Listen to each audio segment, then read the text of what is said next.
If you've ever seen your mother and your father argue, um, you kind of learn how to become a detached observer.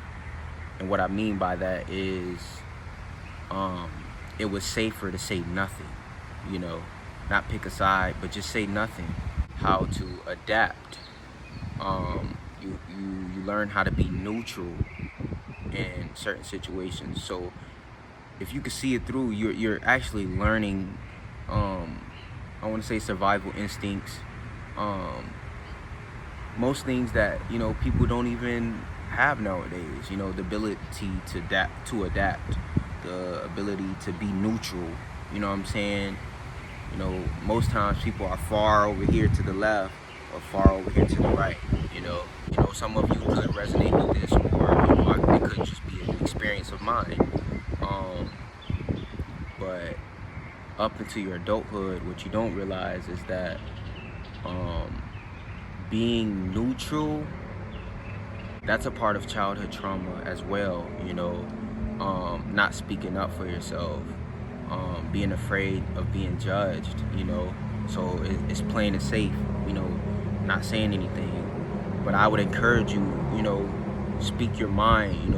Write it down. I'm big on journalism. Again, write it down. How you're feeling. Break it down and dissect how you're feeling. Sometimes you got to dissect how you're feeling to be able to express it correctly.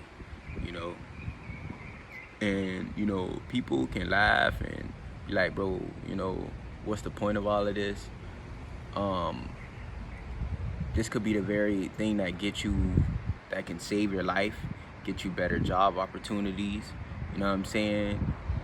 Just life in general, bro, on a day-to-day basis. Like, what type of energy are you bringing to the world?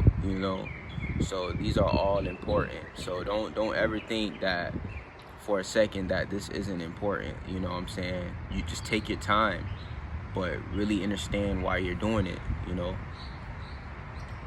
Got to know your why. So as you transform into adulthood, you kind of learn how to be passive aggressive, and that's also not a good thing as young men, being passive aggressive. Speak your mind, and be willing to stand behind that. But in order to stand behind what you say, you have to actually believe what you're saying. And beliefs are formed through repetition, a memory system. Journalism is a memory system. You can write every single day. Keep writing. Practice makes permanent. So back to the point. You learn how to be a detached observer, and for a long time there was a gap in your heart, a sense of emptiness, that never got those answers, those solutions.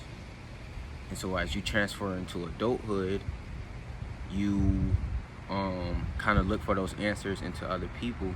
This is where codependency happens, because you're looking for those answers, but you never got them because it was safer to back away and watch the argument. You learn how to live life in third person, but you can't be in third person all your life. Sooner or later you're gonna have to take control of the steering wheel. You know what I'm saying? So that's how it is. That's one way I can put it. To get those answers, you gotta dive deep into yourself. You gotta go back and heal from your childhood trauma. And the best time to start is now. It's never too late. Start right now. Ask yourself, where am I mentally? What's holding me back right now? Like, all of these questions. Self-analyze. That's where the codependency happens, because you tend to be codependent on others, trying to seek those answers. And I'm gonna tell you right now, you're gonna be disappointed every single time. That's one thing the world is gonna show you. It's gonna keep teaching you the same lessons over and over and over again until you learn everything. You gotta turn your gaze inwards and really do your shadow work.